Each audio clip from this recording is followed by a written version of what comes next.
Web design কোর্সে আপনাকে আবারও স্বাগতম। শুরু করে দিচ্ছি আজকে টিউটোরিয়াল। তো এই টিউটোরিয়ালে আপনাদের সাথে আলোচনা করব মেটা ট্যাগ নিয়ে। তো মেটা ট্যাগ সম্পর্কে আমরা ডিটেলস জানবো। চলেন আমরা শুরু করে দিই। মেটা tag, meta tags always go inside the head element. আমরা অলরেডি জানি, তো প্রিভিয়াস টিউটোরিয়ালগুলো যারা দেখেছেন স্টেপ বাই স্টেপ তারা অলরেডি জানেন যে মেটা ট্যাগটা আসলে কোথায় থাকে, হেড সেকশনে থাকে। হেড এলিমেন্টের মধ্যে আমরা মেটা ট্যাগটা ইউজ করি। ওকে, তো লাস্ট ডিসকাশনগুলোতে আমি স্কিপ করেছিলাম মেটা ট্যাগ সম্পর্কে। সো এই জন্য আমরা একটা মেটা ট্যাগ সম্পর্কে একটা টিউটোরিয়াল করবো, যে টিউটোরিয়ালে আমরা ডিটেলস জানবো। তো মেটা ট্যাগ আসলে কোথায় থাকবে, হেড এলিমেন্টের মধ্যে। Okay, and are typically used to specify character set, page description, keywords, author of the documents. আসলে এই যে মেটা ট্যাগটা আসলে ইউজ করি আমরা কেন, এটা হইতে পারে character set. So character set means কি, সাপোজ ধরুন আপনি যদি ডিফারেন্ট কোনো ল্যাঙ্গুয়েজ নিয়ে আপনি একটা ওয়েবসাইট ডেভেলপ করতে চান, সাপোজ হইতে পারে সেটা বাংলা, চাইনিজ অথবা অন্য যে কোনো ল্যাঙ্গুয়েজ যদি হয়, তখন আপনি কী করবেন। সাপোজ আপনি যখন বাংলা নিয়ে কাজ করবেন, যেহেতু আমি বাংলাদেশি, সো আমরা বাংলা নিয়ে কথা বলবো। সো আমরা যদি বাংলা নিয়ে কাজ করি, বাংলা অনেক ব্রাউজারে সাপোর্ট করে না। আপনি বাই ডিফল্ট এখন গুগল ক্রোমে সাপোর্ট করে বাংলা। আপনি যদি বাংলা লিখেন ডিফল্ট আপনি গুগল ক্রোমে বাংলা দেখতে পারবেন। সো এখন অনেকগুলো ব্রাউজার আছে, লেটেস্ট ব্রাউজার, যেগুলো আপনি বাংলা সাপোর্ট করে না। তো যখন আপনি বাংলা বাই ডিফল্ট তারা সাপোর্ট করবে না, তখন তো আসলে আপনার ওয়েব ডিজাইনটা সবার জন্য হচ্ছে না। আপনাকে বাধ্য করতে হবে যে ভাই তুমি গুগল ক্রোম ইউজ করো, অথবা যেটাতে সাপোর্ট করে সেটা ইউজ করো। তো ইউজার তো আপনারটা কেন ইউজ করবে, যে কোনোটা ইউজ করতে পারে, রাইট?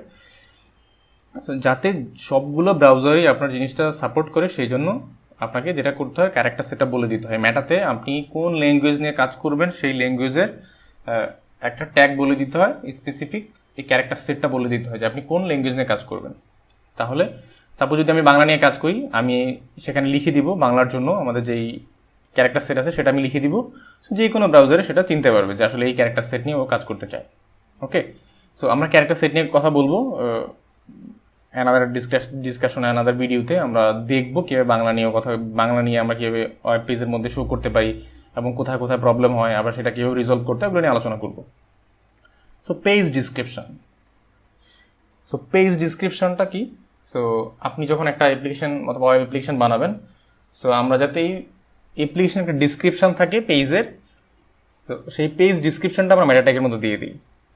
ওকে, দেন কিওয়ার্ডস গুগল যাতে র্যাঙ্কিং করতে পারে, অথবা আপনি গুগলে যাতে মানুষ ওই টাইপের কিওয়ার্ডগুলো লিখে সার্চ দিলে আপনার পেজটাও যাতে শো করে।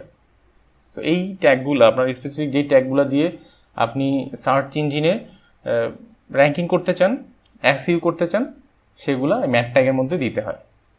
ওকে, অথর অফ দ্য ডকুমেন্ট, আসলে আপনার এই অ্যাপ্লিকেশনটা, আপনার ওয়েব অ্যাপ্লিকেশনটা যদি আপনি বানান, ওয়েবসাইটটা যদি আপনি বানান, আপনি যদি অথর হন, তাহলে অথরের নামটা আপনি এই মেটা ট্যাগের মধ্যে বলে দিতে পারেন। এটা হচ্ছে অথর। ওকে, ভিউপোর্ট সেটিং আছে। সো ভিউপোর্ট সেটিংসটা আসলে সব ব্রাউজার যাতে সাপোর্ট করে সেই জন্য। সো ভিউপোর্ট সেটিং আমি একটু আলোচনা করব। So metadata will not be displayed on the page.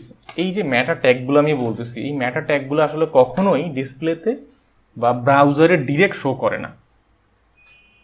Okay, so metadata আপনি যেই ট্যাগগুলো আপনি ইউজ করবেন সেগুলো আসলে নর্মালি শো করবে না, বাট এগুলো আপনার কী কী কাজে ইউজ হয় আমি সেটা অলরেডি বললাম।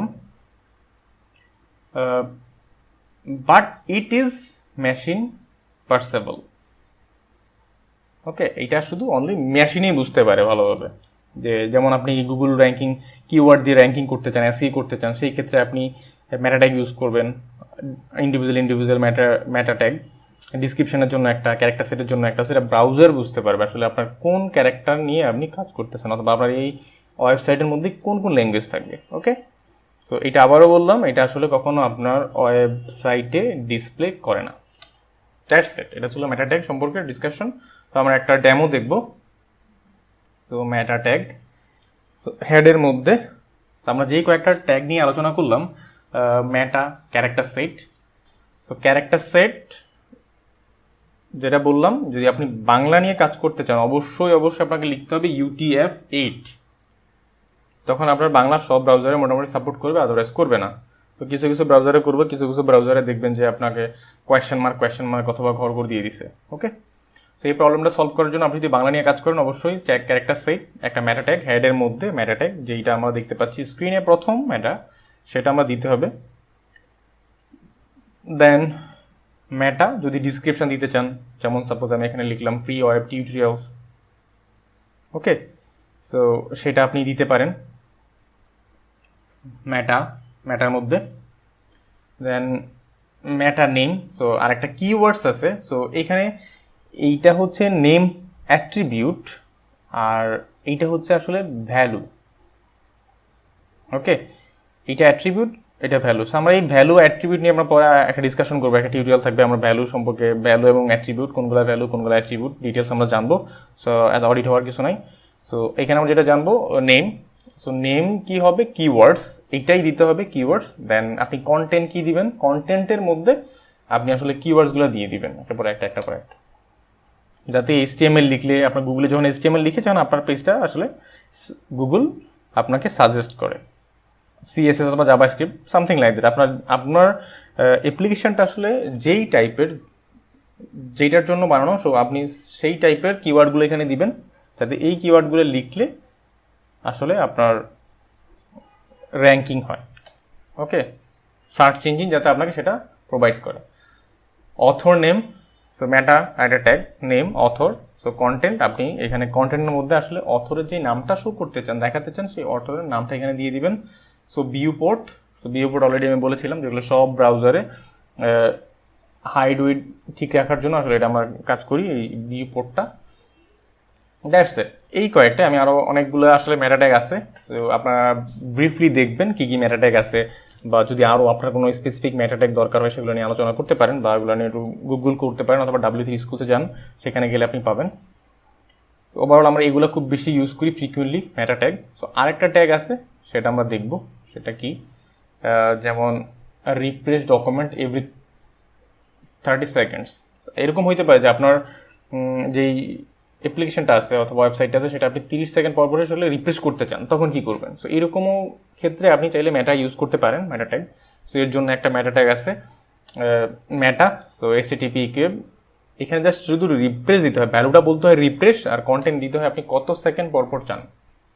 ওকে, আপনি যত সেকেন্ড পরপর চান আপনি সেখানে সেকেন্ডটা দিলেই অত সেকেন্ড পরপর আসলে আপনার পেজটা রিফ্রেশ নিবে।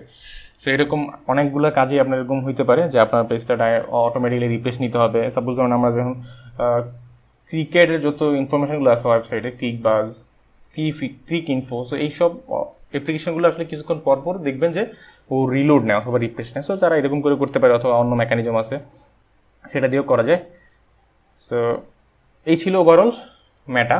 তো আমরা পরবর্তীতে ম্যাটা নিয়ে আলোচনা করবো, আরও কোডে দেখব আমাদের কি কি ম্যাটা নিয়ে আলোচনা করা যায়, অথবা কি কি ম্যাটা আমরা এক্সাম্পল হিসেবে দেখব পরবর্তীতে। এই ক্ষেত্রে আপনার সবগুলো ম্যাটা কাজে লাগতেও পারে, নাও লাগতে পারে। জাস্ট আমি ওভারঅল কি কয়েকটা ম্যাটা সম্পর্কে, ম্যাটার যে ট্যাগগুলো আছে কি কি হয়, এগুলো নিয়ে আলোচনা করলাম। এই ছিল এই টিউটোরিয়ালে। পরবর্তীতে আমরা অন্য টিউটোরিয়ালে আবার আপনাদের সামনে হাজির হব। সেই পর্যন্ত ভালো থাকবেন, সাথে থাকবেন। আল্লাহ হাফেজ, সবাইকে ধন্যবাদ।